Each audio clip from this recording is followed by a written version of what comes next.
မြတ်စွာဘုရားပြောသမျှဟောသမျှတွေဟာလုံးဝတိကျသေချာမှန်ကန်တယ်အမှားလုံးဝမရှိဘူးဟောတဲ့ထဲတရားဘယ်ဟာဖြင့်လွဲသွားတာဘယ်ဟာလေးအပြင်လိုသွားတာတခုမှမရှိဘူးတဲ့တပ္ပန္တံတထေဝဟောတိဒီကြားထဲမှာဟောသမျှတရားတွေဟာအားလုံးအမှန်တရားတွေကြီးပဲလို့ဒီလိုဆိုတာခဏခေတ်တင်ပဲကြည်လိုက်လေမြတ်စွာဘုရားဟောတဲ့တရား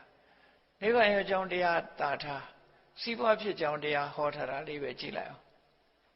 မြတ်စွာဘုရားစီးပွားဖြစ်ခြင်းလို့ရှိရင်ဥဋ္ဌာဏတမ္ပရာကြိုးစားရမယ်ဝီရိယနဲ့ပြည့်စုံရမယ်အဲ့ထဲမှာဝီရိယနဲ့ပြည့်စုံရမယ်ဆိုတဲ့ထဲမှာမြတ်စွာဘုရားဘာတွေထည့်ပြတော့ဆိုလွန်ခဲ့တဲ့နှစ်ပေါင်း2600ကနော်တက်ခေါ်လုပ်ငန်းကြွကြည်မှုရှိရမယ်အနလတဇွဲကောင်းရမယ်ဥပါယဝိမန္တာဤပညာရှိရမယ်ဟောကြိုးစားတိုင်းမရဘူးဆိုတာပြတာနော်အဲ့ဒါ2000ကျမ်းဖန်ပြီးဘာသာပြန်ပြတာမဟုတ်ဘူးတက်ခေါ်ဆိုတာဒီစကလုံးကိုအဓိပ္ပာယ်ပြန်မယ်ဆိုရင်ကျွမ်းကျင်တယ်လို့ပဲပြန်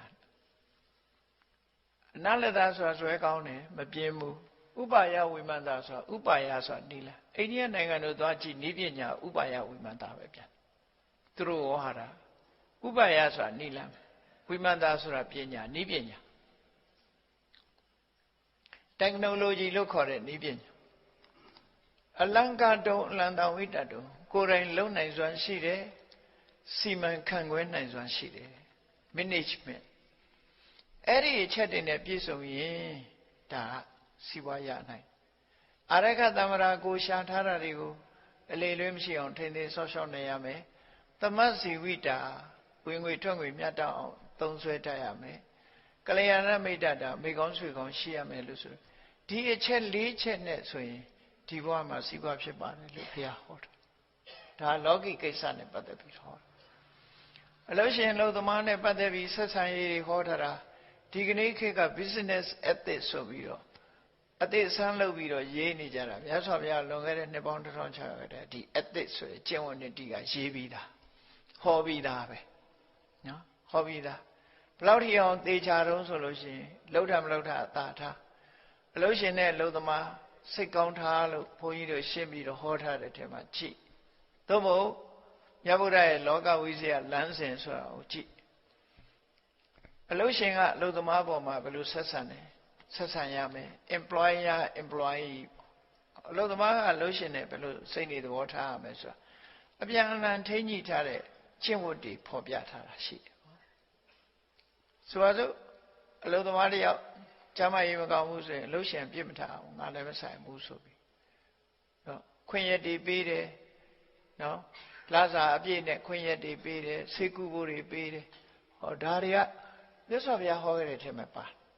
ခုခေတ်မှာခေတ်မီတဲ့နည်းလို့ဒီလိုထင်ကောင်းထင်ကြလိမ့်မယ်မဟုတ်ဘူးမြတ်စွာဘုရားအလုပ်သမားတွေကြတော့လည်းပဲဘယ်လိုပေးထားတော့ဆိုအေးအလုပ်ကြိုးစားရမယ်တက်တက်ကြွကြွလုပ်ရမယ်ပြင်းပြင်းရောမလုပ်ရဘူးအလုပ်ကိုယူသေးရမယ်လေးစားရမယ်ဆိုတော့အကုန်လုံးပါတယ်အဲ့ဒါလို့မြတ်စွာဘုရားဟောထားတဲ့အတိုင်းလိုက်နာကျင့်သုံးကြမယ်ဆိုရင်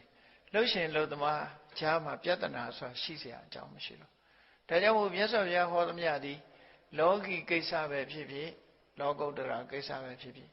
အာလုံးတပ္ပန္တံတထေဝပြောတဲ့အတိုင်းဟာလုံးဝမှန်တယ်လို့ဒါကြောင့်မို့လို့တထာဂတအမှန်တိုင်းပြောသူဆိုတဲ့ဂုဏ်နဲ့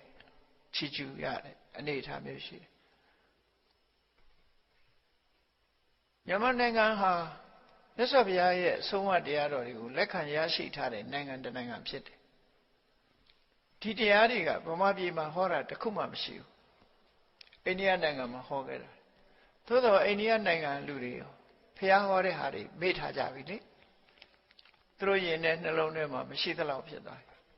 ဒါပြင်ဗုဒ္ဓဂယာတို့ဘာတို့ဘုရားဘုဌာနတွေမရှိဘူးလားလို့ဆိုရှိတယ်ဘာအတွက်ထားတာတော့ဗမာပြည်ဟာဘုရားဘုတွေစီကပတ်စံရလို့ထားတယ်အနေနဲ့ရရကဘုရားဘုတွေကလာဘုရားဘုတဲ့ဆိုရင်ပတ်စံတွေရတယ်ဝင်ငွေကောင်းလို့ထားတာဘုရားတရားကြည်ညိုလို့ထားတာမဟုတ်ဘူးဟုတ်အဲ့တော့မြတ်စွာဘုရားရဲ့အဆုံးအမတရားတော်တွေဟာပြန်လီရှင်သန်ပြီးတော့လူတွေရဲ့နှလုံးသားထဲမှာလိုက်နာကျင့်သုံးတဲ့ရှင်သန်မှုဖြစ်လာပြီဆိုရင်တော့ကောင်းကျိုးချမ်းသာတွေရမှာ တေချာပေါ့မလွဲပါဘုရားရဲ့ဆုံးမတိုင်းစီးပွားရှာမယ်မြတ်စွာဘုရားရဲ့ဆုံးမတိုင်းဘဝမှာနေကြမယ်ဆိုလို့ရှိရင်အတန်မှကြီးပွားတိုးတက်ပြီးတော့အနေကင်းကင်းနဲ့စိတ်ချမ်းသာကိုယ်ချမ်းသာကြီးပွားတိုးတက်နိုင်တဲ့အနေအထားရှိပါတယ်